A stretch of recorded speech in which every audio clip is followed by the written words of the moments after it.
Assalamualaikum warahmatullahi wabarakatuh. Kami dari kelompok 7 akan mempresentasikan makalah yang bertema konsep negara dalam fikih siasa yang beranggotakan Devia Wahyu Kurniati, Nuriana, Muhammad Fadl Al-Faiz, dan Anissa Tasya Nadiatur Rafida. Yang selanjutnya, konsep negara dalam fikih siasa. Kita akan membahas 4 subbab, yaitu 1. Pengertian fikih siasa. 2. Pengertian negara dalam fikih siasa. 3. Tugas dan tujuan negara. 4. Hak dan kewajiban negara. Baik, ke pembahasan yang pertama, yaitu pengertian fikih siasa. Secara etimologi atau bahasa, fikih adalah pemahaman, sedangkan fikih secara terminologi atau istilah adalah pengetahuan tentang hukum syar'i mengenai amal perbuatan yang diperoleh dari dalil tafsili atau terperinci, yakni hukum-hukum khusus yang diambil dari Al-Quran dan As-Sunnah. Selanjutnya, kata siasah berasal dari kata sasa. Kata ini dalam Kamus Lisan Al-Arab berarti mengatur, mengurus, memerintah, memimpin, membuat kebijaksanaan, pemerintahan, dan politik. Secara terminologis dalam kitab Lisan Al-Arab, yang dimaksud dengan kata siasah adalah mengatur atau memimpin sesuatu dengan cara yang membawa kepada kemaslahatan. Dari uraian di atas, dapat disimpulkan bahwa fikih siasah ialah ilmu yang mempelajari hal ihwal urusan umat dan negara dengan segala bentuk hukum, pengaturan, dan kebijaksanaan yang dibuat oleh pemegang kekuasaan yang sejalan dengan dasar-dasar ajaran syariat untuk mewujudkan kemaslahatan umat. Yang selanjutnya, pengertian negara dalam fikih siasah. Negara secara terminologi diartikan dengan organisasi tertinggi di antara satu kelompok masyarakat yang mempunyai cita-cita untuk bersatu, hidup di dalam daerah tertentu, dan mempunyai pemerintah yang berdaulat. Dalam kajian historis, pembicaraan hubungan antara agama dan negara dalam Islam selalu terjadi dalam suasana yang stigmatis. Hal ini disebabkan oleh pertama, hubungan agama dan negara dalam Islam adalah hal yang paling mengesankan di sepanjang sejarah umat manusia. Yang kedua, sepanjang sejarah hubungan antara kaum muslim dan non-muslim adalah hubungan yang penuh ketegangan. Baik, selanjutnya tugas dan tujuan negara. Yusuf Al-Qaradawi menyatakan bahwa ada 4 tujuan pemerintahan Islam, yaitu yang pertama, pemerintahan Islam tidak bertujuan untuk menguasai lahir batin, tetapi untuk memelihara dan melindungi rakyat.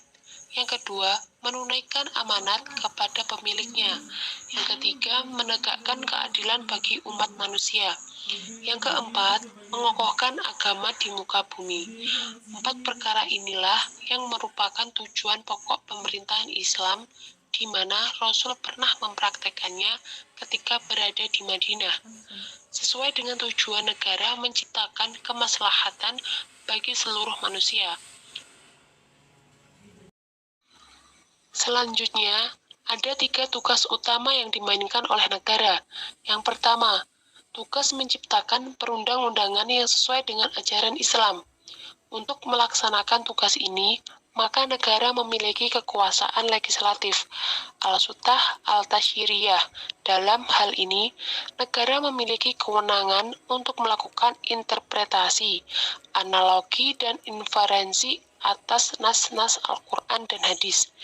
Yang kedua, tugas melaksanakan undang-undang. Untuk melaksanakannya, negara memiliki kekuasaan eksekutif, al-sultah al-tanfidhiyah. Di sini negara memiliki kewenang untuk menjabarkan dan mengaktualisasikan perundang-undangan yang telah dirumuskan tersebut. Yang ketiga, tugas mempertahankan hukum dan perundang-undangan yang telah diciptakan oleh lembaga legislatif. Tugas ini dilakukan oleh lembaga yudikatif, al-sultah al-hadaiyah. Hak dan kewajiban warga negara. Hak dan kewajiban merupakan suatu hal yang terikat satu sama lain, sehingga dalam prakteknya harus dijalankan dengan seimbang. Hak merupakan sesuatu yang pantas dan mutlak untuk didapatkan oleh individu sebagai anggota warga negara sejak masih ada dalam kandungan. Sehingga, sedangkan kewajiban merupakan suatu keharusan atau kewajiban atau individu dalam melaksanakan peran sebagai anggota warga negara, guna mendapatkan pengakuan akan hak yang sesuai dengan pelaksanaan kewajiban tersebut. Adapun hak-hak warga negara dibedakan menjadi dua. Ada hak-hak politik dan juga hak-hak umum. Hak-hak politik warga negara antara lain. Adapun hak-hak politik warga negara, yang pertama yaitu hak memilih, hak untuk diajak bermusyawarah, hak mengawasi atau mengontrol, hak menurunkan khalifah apabila keadaan mengharuskan, hak untuk mencalonkan, dan yang terakhir hak untuk dipilih atau memangku jabatan-jabatan umum.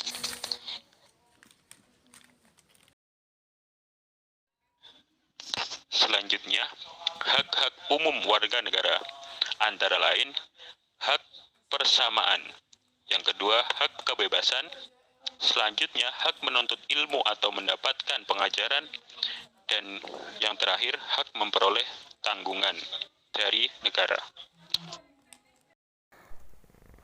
Baik, selanjutnya yaitu hak dan kewajiban warga negara serta hak dan kewajiban negara menurut Undang-Undang Dasar 1945. Yang pertama, kewajiban warga negara berdasarkan Undang-Undang Dasar 1945 ada 7, yaitu 1. Membayar pajak. Membayar pajak ini diatur dalam pasal 23A yang menyatakan bahwa pajak dan pungutan lain yang bersifat memaksa untuk keperluan negara dengan diatur undang-undang. Di Indonesia sendiri merupakan kewajiban membayar pajak yang harus dibayarkan oleh setiap warga negaranya yang telah memenuhi syarat objektif dan subjektif. Nah, kewajiban membayar pajak sendiri memiliki posisi paling penting di Indonesia. Yang kedua, membela pertahanan dan keamanan yang diatur dalam pasal 30 ayat 1 yang berbunyi, tiap-tiap warga negara berhak dan wajib ikut serta membela pertahanan dan keamanan. Jadi, kita sebagai warga negara Indonesia harus melindungi negaranya sendiri. Yang ketiga, menghormati hak asasi yang diatur dalam pasal 28C yang berbunyi, setiap orang wajib menghormati hak asasi manusia orang lain dalam tertib kehidupan bermasyarakat, berbangsa, dan bernegara. Terus yang keempat, menjunjung hukum dan pemerintahan.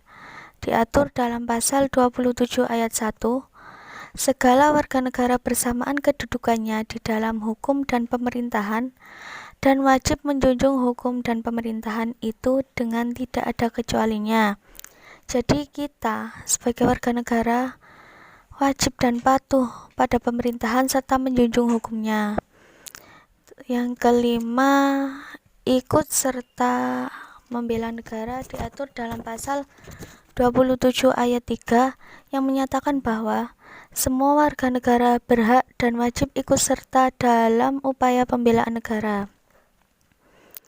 Yang keenam, tunduk pada pembatasan yang ditetapkan oleh undang-undang yang diatur dalam pasal 28 ayat 2, yaitu dalam menjalankan hak dan kebebasannya, setiap orang wajib tunduk kepada pembatasan yang diterapkan dengan Undang-Undang Dasar dengan dimaksudkan semata-mata untuk menjamin pengakuan serta penghormatan atas hak dan kebebasan orang lain dan untuk memenuhi tuntutan yang adil dengan sesuai pertimbangan moral, nilai-nilai agama, keamanan, dan ketertiban umum dalam suatu masyarakat demokratis. Yang ketujuh, wajib mengikuti pendidikan dasar yang diatur dalam pasal 31 ayat 2. Setiap warga negara wajib mengikuti pendidikan dasar dan pemerintah wajib membiayainya. Terus selanjutnya yaitu hak dan kewajiban negara. Sekarang tadi warga negara, sekarang negaranya. Hak dan kewajiban warga negara atau pemerintah adalah menggambarkan apa yang seharusnya diterima dan dilakukan oleh negara atau pemerintah dalam melindungi dan menjamin kelangsungan kehidupan negara, serta terwujudnya cita-cita dan tujuan nasional sebagai tercantum dalam pembukaan Undang-Undang Dasar 1945. Hak negara atau pemerintah adalah meliputi menciptakan peraturan dan undang-undang untuk ketertiban dan keamanan, melakukan monopoli sumber daya yang menguasai hajat hidup orang banyak, memaksa warga negara taat akan hukum yang berlaku. Itu tadi hak-hak negara atau pemerintah. Sekarang kewajibannya. Kewajiban negara berdasarkan Undang-Undang 1945 melindungi wilayah dan warga negara, mewujudkan kesejahteraan umum, mencerdaskan kehidupan bangsa, ikut melaksanakan ketertiban dunia berdasarkan perdamaian abadi dan keadilan sosial, menjamin kemerdekaan penduduk, memeluk agama, membiayai pendidikan dasar, menyelenggarakan sistem pendidikan nasional. Nah, kewajiban negara ini